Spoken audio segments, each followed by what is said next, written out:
un lycée à base 4 à la Sogefia, 4 marchés modernes comme ici au quartier Palais, un centre artisanal à Andokwa et un centre commercial dédié à la coiffure féminine au quartier Ananéré. Ce sont entre autres des infrastructures réalisées par le conseil municipal de Yopougon. Des actions qui s'inscrivent dans le programme Trinal 2019-2021 qui arrive à son terme. Les infrastructures à construire à proximité nous réjouissent. Comme je l'ai dit tantôt, cela va permettre d'encadrer nos enfants. Certains citoyens qui ne respectent pas la norme, qui construisent sur les routes, toutes ces maisons seront détruites. Et c'est bien à prendre parce que nous ne sommes pas dans un pays de désordre. Pour rendre plus visible l'amélioration du cadre de vie des populations, le programme Trinal 2022-2024 est adopté. D'une valeur de 9 milliards 55 millions de francs CFA, dont 3 milliards 500 millions consacrés à l'investissement, ce nouveau plan d'action mettra l'accent sur l'éducation, la santé communautaire, le social et l'insertion des jeunes de la cité.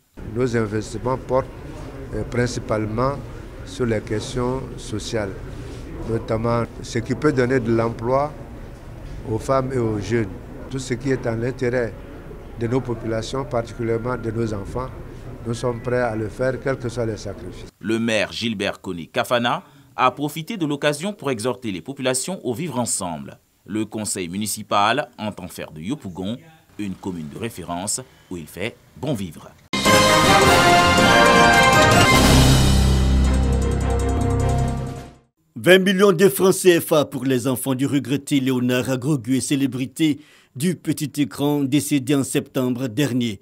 Un don remis à Bénédicte Agrogué, aîné des enfants par la ministre de la Culture, Arlette Badunguessan, de la part du président de la République, Alassane Ouattara, afin de soutenir ces enfants qui ont perdu leur père, icône des séries télévisées en Côte d'Ivoire. Au nom de la famille, mes frères et sœurs ici présents, on souhaiterait vivement remercier son Excellence Monsieur Alassane Ouattara parce que vraiment il a été présent durant les obsèques de notre père, pendant et maintenant. Léonard Agrogué, à travers son émission satirique Comment ça va, a entre autres éduqué plus d'une génération de téléspectateurs et participé à la promotion et à la valorisation du patrimoine culturel et cinématographique ivoirien, un geste de solidarité qui vient marquer la reconnaissance de la nation à cet homme de spectacle. La symbolique de cette rencontre, c'est de porter aux enfants et aux parents de ce grand homme toute la reconnaissance de la nation ivoirienne portée par le président de la République, son Excellence Alassane Ouattara. Nous avons décidé d'attendre la fin des obsèques et remettre cette somme pour soutenir toujours la famille parce que c'est toujours pas facile de perdre un père. Léonard Agrogué est parti le 3 septembre dernier en laissant 15 enfants, le monde de l'enseignement, des planches et du cinéma orphelins.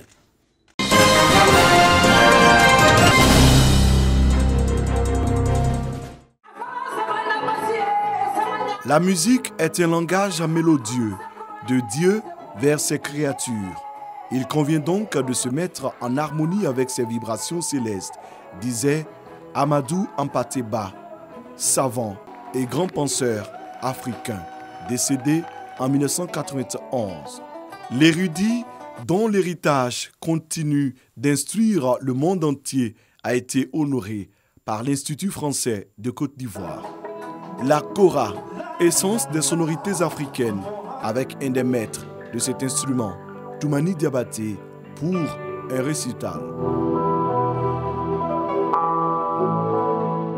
Des mélodies, mais aussi une voix, celle d'une cantatrice de légende, Ami Koïta, la malienne, qui chante ce fils du continent africain. Nous sommes aujourd'hui à la 4e activité autour d'Amadou Hampâté-Bâ. Nous avons fait déjà les contes de Faba, d'Amadou Hampâté-Bâ, c'était à l'Institut français. Ensuite, nous avons joué Kaïdara en en danse contemporaine. Nous avons fait un débat autour de l'oralité à la Fondation Ampateba. Et aujourd'hui, nous faisons un récital avec Ami Koïta et Toumani Diabaté, dans le Grand Mandingue, qui est aussi le creuset dans lequel la civilisation d'où vient Amadou Ampateba. L'Institut français commémore les 30 ans du décès de Amadou Ampateba. Cela en rapport avec le thème de sa rentrée culturelle 2021-2022, à savoir la transmission artistique et pédagogique. Le dessin, le slam et surtout la musique mandingue font vibrer le public.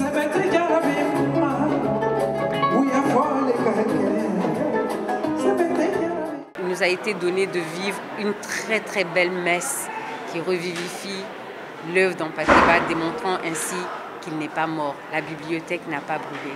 Elle est encore là pour des générations. Un magnifique hommage intergénérationnel aussi, grâce au maître Toumani Diabaté.